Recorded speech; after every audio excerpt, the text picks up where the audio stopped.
Let me ask you a question. Have you ever had that one game you were super excited for, or at least interested in, but then once the game comes out, there's a big problem with it that holds it back from truly being the experience you wanted it to be? I know I've had experiences like that. One that instantly comes to mind is Minecraft Legends. I mean, a Minecraft spin-off where you command armies of mobs against other players or enemies? I mean, let's be honest here, guys. This game looked awesome, or at least it did to me. It honestly looked like if you combined Minecraft and Pikmin, which sounded amazing. But then the game came out, and it was just alright, I guess. It was fun for what it was, but the controls didn't feel intuitive, the online was not polished at all, and worst of all, there just wasn't a reason to care. And I feel this exact same feeling can be applied to one of Nintendo's recent releases, Princess Peach Showtime. In June of 2023, Nintendo held one of the greatest directs they've ever held. Pikmin re-releases, Mario RPG Remake, Pikmin 4 demo, Super Mario Bros. Wonder, more information on Pikmin 4! Okay, maybe I'm the only one who thought this direct was the best one ever, but regardless, in between the amazing news and bombshell announcements, Nintendo announced something interesting. Princess Peach was getting her own game. We didn't know much about it other than that this is Princess Peach and she is in fact getting a video game, but that alone was enough to get people excited. Peach hasn't starred in her own game in decades. This was a really great chance to create something truly unique and to introduce a new style of gameplay to the Mario series. That didn't happen. Instead, we got Princess Peach Showtime. Now, don't get me wrong, this isn't a bad game, far from it, because I think calling this a game at all is an insult to all video games everywhere.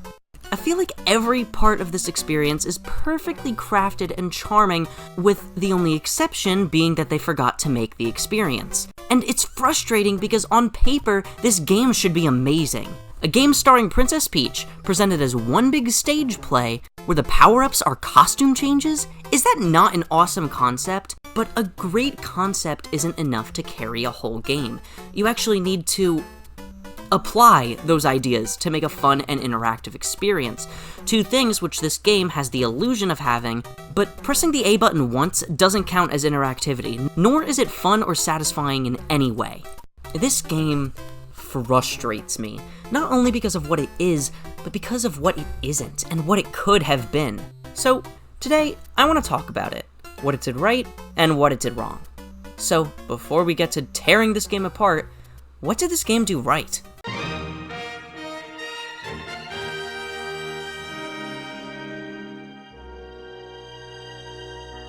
So what immediately sticks out to me is the aesthetic of this game. First of all, I love a good theater/stage play theme.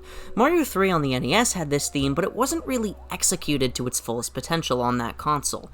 It was a lot more subtle because of the capabilities that come with an 8-bit system.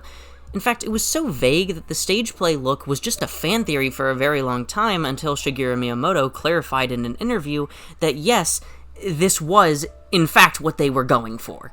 So seeing that idea fully realized in this game is not only really cool just from a coming full circle perspective, but it's also incredibly charming. Plus, the idea that the power-ups are just costume changes for Peach is a very unique and fun way to introduce new styles of gameplay elegantly into the level design, by having her literally take on the starring role in a stage play. But that's just it. The game is charming in its look, and at face value seems like it'd be a fun time. But the aesthetic is just about all this game has going for it, and once we get past that, the game's flaws start to really stick out. Boy, this was the shortest part in any of my videos ever.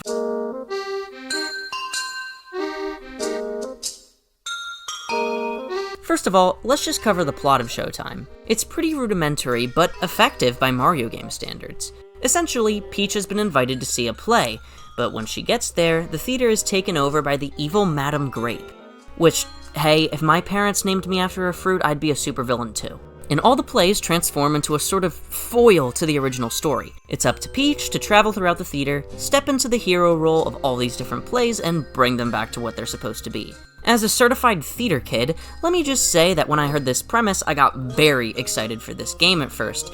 But as I mentioned in the previous section, the game just kind of stops and ends at a conceptual level. When you get to the actual gameplay, there's barely any variety at all. Again, the aesthetic of the game is great and incredibly diverse, but don't be fooled by the backgrounds and costumes, because the gameplay barely ever changes. Most of Princess Peach Showtime's gameplay can be summed up like this. Press the A button, Okay, now press the B button. Okay, now you're gonna press the A button again. Okay, just hit the A button one more time. Okay, that's good. Now press the B button. Listen, I don't think using a 2-button control method is a bad thing. Not at all. It's simple to understand and can have a lot of depth with enough thought.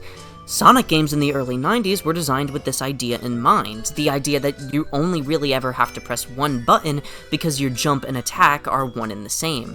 Showtime isn't like this. One button is jump and the other is attack, which makes sense, yeah, but the problem here comes from the fact that this is supposed to be a game with about a dozen different power-ups, but in practice, all of them feel the exact same. They look different, sure, but they sure don't feel different. I'd say the only really unique one here is the chef power, which, even then, it's not like I'm doing much of anything here. I'm just kind of holding down A and waiting for the minigame to be over, so I can move on to the next one and do the exact same thing. This isn't to say that repetitive gameplay is a bad thing or not fun.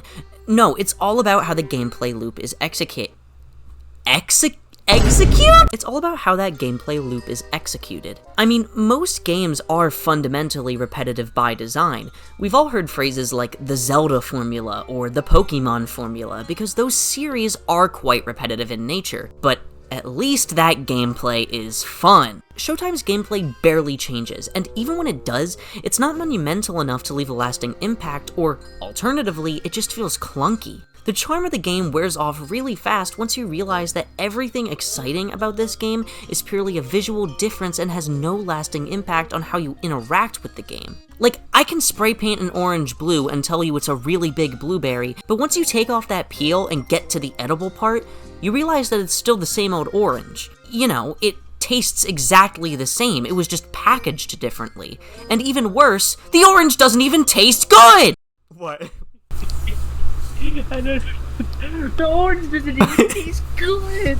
You know what baffles me about all of this? Like, what's extremely confusing to me is the fact that this game is rated everyone 10 and up.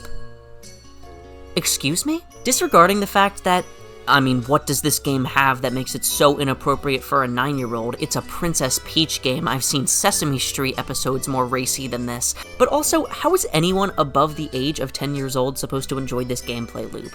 I think the most frustrating part about all of this is the fact that this game feels like it was designed for a 5-year-old, which is fine. I'm not going to trash a game simply because I'm not the target audience, but that's just the thing.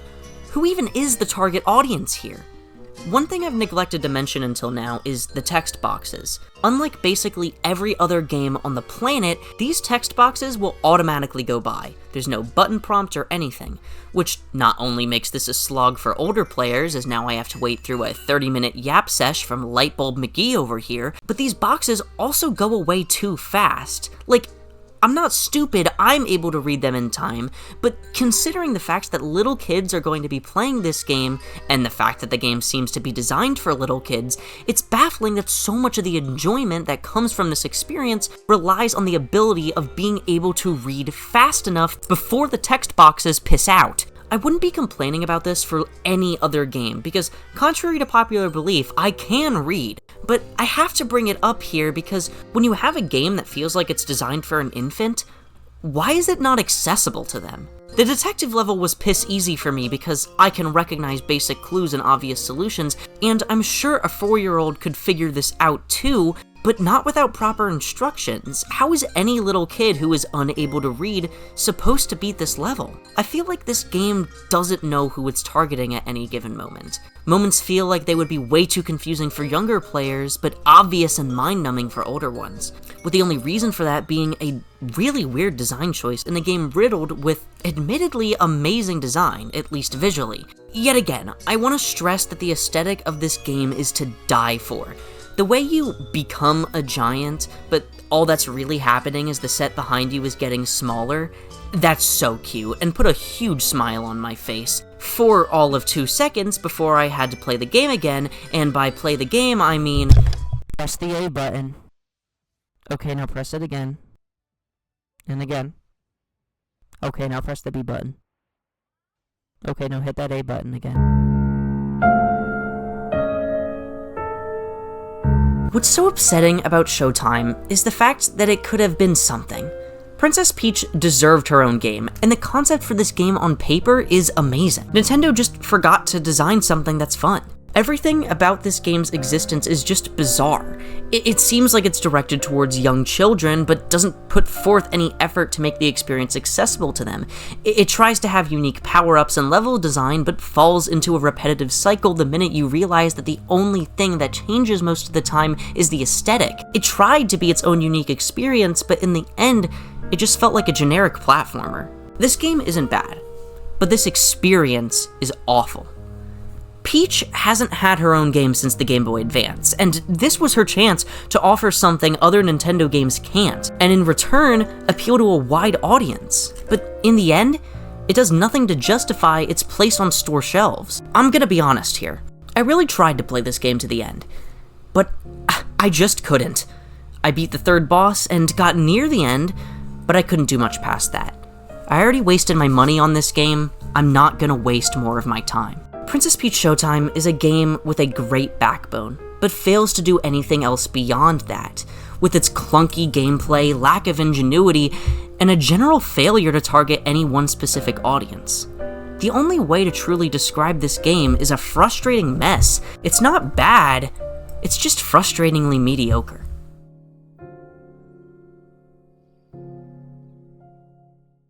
Whoa, hey, what a great video. So amazing. Oh my goodness. So yeah, I'm back. Sorry about the weird gap in uploads there, you know. It's been a while since I did one of these end of video talks, but let me just say that I do have some big projects in the works. So, you know, look forward to those. I want to get out more stuff like the Metopia video, you know, more like hour-long stuff rather than these 16-minute videos, but I also want to grow my fan base more before I really commit to stuff like that, so it's been tough, but, you know, coming up, there should be some more long-form videos, in the works. I don't know if that's what's going to happen next. I might do some other stuff before it. We'll just have to see. But yeah, that is the plan. Also, make sure to subscribe if you haven't already. Please, for the love of God, subscribe. We are so close to 500 subs, and with the end of the year coming up, it would be a great... I think it's a great goal to try to reach 500 before the end of the year, so that we can get the next year started with a bang, and, you know, you grow even more. So... if you haven't subscribed already, subscribe. If you're, you know, a fan of these videos, go ahead and share them with your friends, you know. Help grow the fan base. But other than that, that is about it. I hope you all have a great day. Yet again, subscribe if you haven't. It's right there. It's free. Do it. Anyways, have a great day. I will see you in the next one. Is that Princess Peach?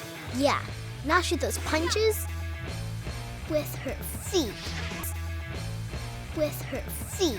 Those punches with her feet.